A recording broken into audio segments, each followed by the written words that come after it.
കേരളത്തിൽ ഒരു വനിതാ മുഖ്യമന്ത്രി. രാഹുൽ ഗാന്ധിയുടെ ഈ പ്രസ്താവന വെറും ഒരു തിരഞ്ഞെടുപ്പ് വാചകമടിയാണോ?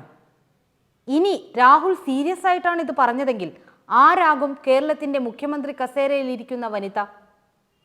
കോൺഗ്രസ് മത്സരിക്കുന്ന 92 നിയമസഭാ സീറ്റുകളിൽ വെറും 9 എണ്ണം മാത്രം വനിതകൾക്ക് നൽകിയതിന്റെ മുറുമുറുപ്പ് പാർട്ടിയിൽ അവസാനിക്കും മുന്നെയാണ് രാഹുൽ ഗാന്ധിയുടെ ഈ പ്രഖ്യാപനം വരുന്നതെന്ന് ഓർക്കണം.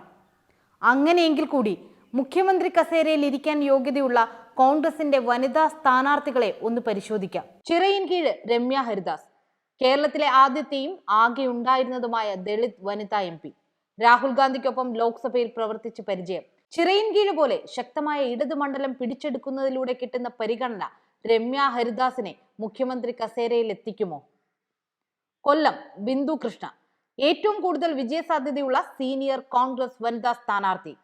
കോൺഗ്രസ് പാർട്ടിയിലെ സീനിയോറിറ്റിക്കൊപ്പം കേരളത്തിലെ പ്രബല ഈഴവ സമുദായ അംഗം എന്ന പരിഗണനയും ബിന്ദു കൃഷ്ണയെ തുണച്ചേക്കാം. കൊട്ടാരക്കര ഐഷ പോറ്റി, CPM-ൽ നിന്ന് അടുത്തിടെ മാത്രം കോൺഗ്രസിൽ എത്തി എന്നത് മുഖ്യമന്ത്രി സാധ്യതകൾക്ക് തടസ്സമാകുമെങ്കിലും കൊട്ടാരക്കര പോലെ ഒരു മണ്ഡലം പിടിച്ചെടുക്കാൻ പറ്റിയാൽ അത് മുഖ്യമന്ത്രി കസേരയിലേക്ക് വഴിതെളിക്കുന്ന ഒന്നാകും.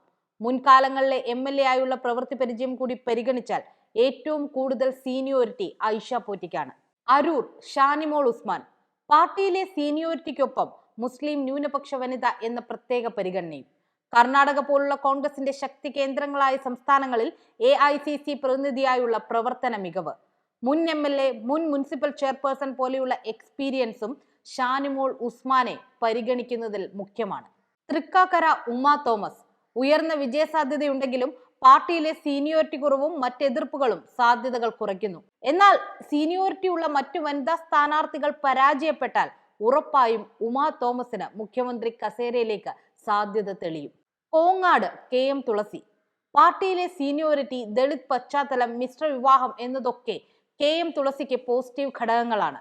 എന്നാൽ മറ്റുള്ളവരുമായി പരിഗണിക്കുമ്പോൾ സാധ്യത തുലോം കുറവാണ്. മാനന്തവാടിയിൽ ഉഷ വിജയൻ, ഏലത്തൂരിൽ വിദ്യാ ബാലകൃഷ്ണൻ, മാവേലിക്കരയിൽ മുത്താര രാജ് എന്നിവരും കോൺഗ്രസിന് വേണ്ടി മത്സര രംഗത്തുണ്ടെങ്കിലും മുഖ്യമന്ത്രി കസേരയിലേക്ക് നോട്ടമെറിയുന്നില്ല. വയനാട് MP ആയ പ്രിയങ്കയെ മുഖ്യമന്ത്രിയാക്കാനാണോ രാഹുലിന്റെ ലക്ഷ്യമെന്നും ചർച്ചകൾ ഉയർന്നിട്ടുണ്ട്. എന്നാൽ ബിന്ദു കൃഷ്ണയ്ക്കും ഷാനിമോൾ ഉസ്മാനും മുഖ്യമന്ത്രി കസേരയിലേക്ക് സാധ്യതയേറെയാണെന്ന് വിലയിരുത്തുന്നവരുമുണ്ട്. നിങ്ങളുടെ മനസ്സിൽ ആരാണ് മുഖ്യമന്ത്രി കസേരയിൽ ഇരിക്കാൻ യോഗ്യയായ വനിത? കമന്റ് ചെയ്യൂ.